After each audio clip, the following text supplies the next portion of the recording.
ए खुदावंद मेरा इंसाफ कर, क्योंकि मैं रास्ती से चलता रहा हूं और मैंने खुदावंद पर बेलर्जिश तवक्कुल किया है।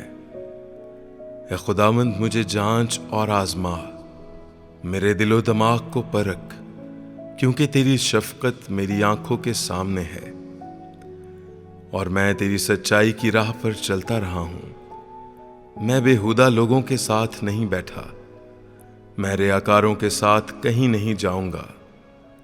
बदकिरदारों की जमात से मुझे नफरत है। मैं शरीरों के साथ नहीं बैठूंगा। मैं बेगुनाही में अपने हाथ धोऊंगा और ए खुदावंद मैं तेरे मज़बा का तवाफ करूंगा, ताकि तेरी शुक्रगुजारी की आवाज़ बुलंद करूं और तेरे सब अजीब कामों का बयान करूं। ए खुदावंद मैं तेरी सकूनत का और तेरे जलाल के खैमे को अजीज रखता हूं।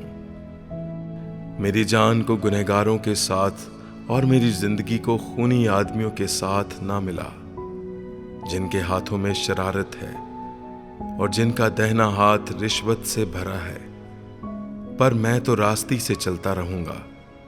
मुझे छुड़ा ले और मुझ पर रहम कर। मेरा पांव हमवार जगह पर कायम है। मैं जमातों में खुदावंद को मुबारक कहूंगा। आमीन।